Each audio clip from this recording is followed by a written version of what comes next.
At this time, I'd like to invite Dave Slesinger, AE 9/11 Truth Coordinator for our Congressional Outreach Team. Dave? Thank you so much. Yes, our team is one of more than a dozen different teams which we invite people to join. The host of our mock debate today is former Senator and presidential candidate Mike Gravel of Alaska. Most people don't know that Mike Gravel became Speaker of the Alaska House of Representatives in only his second term. An early and courageous opponent of America's war in Vietnam, Senator Gravel filibustered the Senate by himself to end the war by stopping the draft. And when Daniel Ellsberg sought a senator to read the Pentagon Papers into the congressional record, it was Senator Gravel alone who had the courage to stand up to the Washington war establishment and make those papers public property. He's the founder of the Democracy Foundation, an organization that seeks a constitutional amendment to allow citizens to enact laws through ballot initiatives when their representatives fail them. As Democratic candidate for president in 2007, he demanded an immediate end to the war in Iraq and an end to the dominance of the military-industrial complex over national policy. As Libertarian candidate for president in 2008, he demanded an end to the cycle of American imperialism and endorsed the New York City 9/11 ballot initiative to create a private citizens commission with subpoena power against even the highest government officials to make a true investigation as to what happened on September 11th, 2001.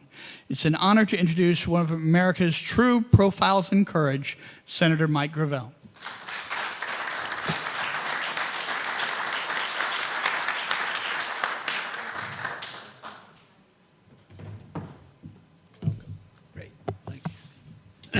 Thank you all for coming. The title of this mock conference is, or debate if you will, it's not much of a debate, is Hard Evidence of Explosive Demolition at the World Trade Center on 9/11. That is quite an indictment when you fully appreciate what hard evidence really means. We're dealing today with this very difficult subject, and we ask why after 9 years, and we're so close to the anniversary, why revisit this subject? Well, there's several good reasons why. One is, it was the occasion for 2 wars, one which is, quote, supposedly ending, and the other which is continuing, which has cost the lives of several million people worldwide. That's one reason. There's another closer to home, and that is what we've done to our civil society with the Patriot Act, with the military tribunals, with the legitimization of torture, where the United States worldwide is now recognized as a country that engages in torture. And this evidence is overwhelming. So if there's any reason why we should look at this again, it's got to be for those reasons. We can't live with that anymore. Now, the whole concept, and that's the part of the mock side, is that there's a body of people that feel that this has been adequately investigated. Well, I got to tell you, that's not exactly accurate, because the investigation was not what we call an investigation. It was to develop a storyline of what happened to be fed to the American people and to receive their acquiescence.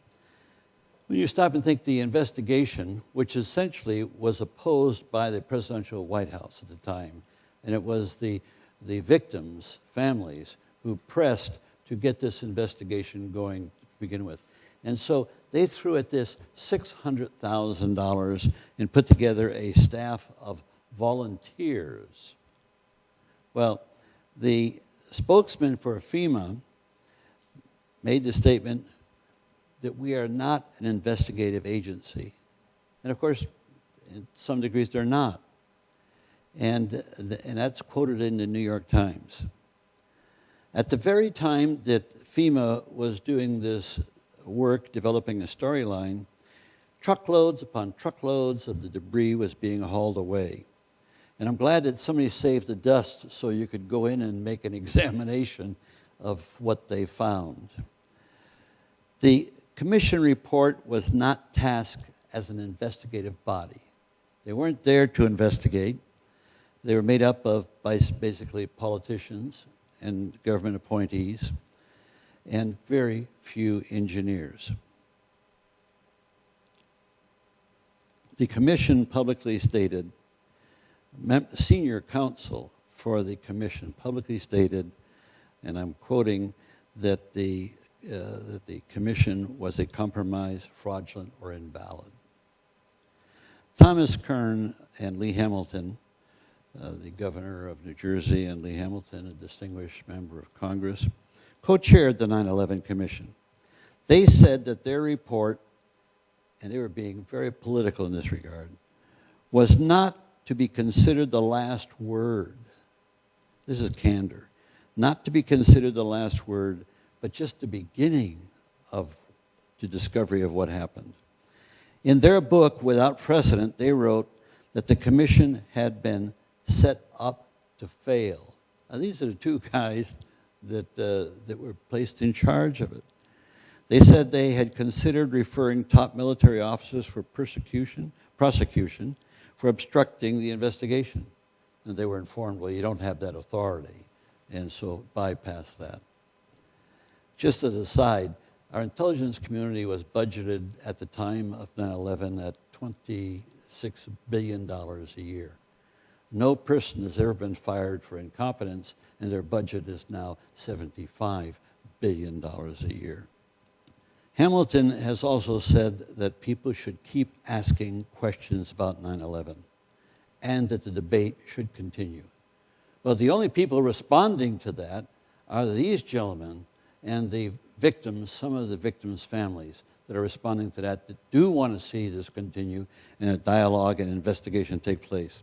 Senator Max Cleland, who lost both his legs in the Vietnam War, was appointed to the commission, declaring that it had been that the commission had been compromised and was a national scandal. America is being cheated, Cleland was quoted in Salon. The White House wants to cover it up. Well, many of us had that same sense, but when you have a person on the inside who's privy to the information, you now know that it's a little more than just wishful thinking. Commissioner Timothy Romer told CNN, "We were extremely frustrated with the false statements we were getting." Commissioner John Lehman told NBC Nightly News, "We purposely put together a staff that had conflicts of interest." Commissioner Bob Kerrey was quoted on Salon, "There are ample reasons to suspect that there may be some alternative to what we outlined in our version," which of course alternatives were never examined. Senior counsel for the 9/11 Commission, John Farmer, who led the staff inquiry, was quoted in the Washington Post, "I was shocked at how different the truth was from the way it was described. The tapes told a radically different story from what had been told to us and the public for 2 years." Current Republican Congressman Ron Paul joins his voice in calling the investigation fraudulent and a cover-up. You have also Congressman Dennis Kucinich, who's articulated this, and Senator Lincoln Chafee, a Republican of independent bent, endorsed a new 9/11 investigation. The former U.S. Congressman Dan Hamburg actually stated that the U.S. government assisted in the 9/11 attack, adding that, "I think there was a lot of help from the inside." These are responsible people, may have their prejudices and their biases, but it's nothing that one should discount when looking at the product of this investigation. The nonprofit organization NYC Coalition for Accountability Now, whose board includes 9/11 victim family members, is seeking a 9/11 investigation at the state and federal levels. Victims' family members, at whose insistence the 9/11 Commission was formed, have said that only a fourth of their well-researched questions were answered, and many of the rest of their questions were not even pursued by the Commission. For example, the collapse of the World Trade Center Building 7, which baffled engineers, and you'll hear more about that in this debate, was not even mentioned in the committee's report, the Commission's report. The 10,000 pages report by the National Institute of Standards and Technology, a government agency that is part of the Department of Commerce, explicitly avoided analyzing the behavior of the Twin Towers after the collapse began. The focus of the study was on how each tower became poised for collapse by the damage caused by the jetliner impact and resulting fires. On the assumption that those were the causes, no other hypothesis was brought about how these skyscrapers were brought down or discussed in the report. More broadly, when Colin Powell was trying to get the UN to authorize U.S. action to go after Osama bin Laden in Afghanistan, now mind you, this wasn't the appearance before the UN where he lied about the intelligence that we had. This was earlier. He promised to provide the evidence of al-Qaeda's involvement in 9/11, a white paper, which has never materialized.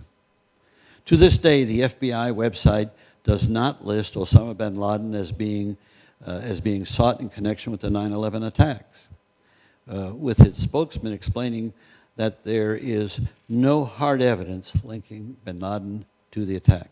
FBI Director Mullah admitted that not a single piece of paper linked the officially named suspect in the attack.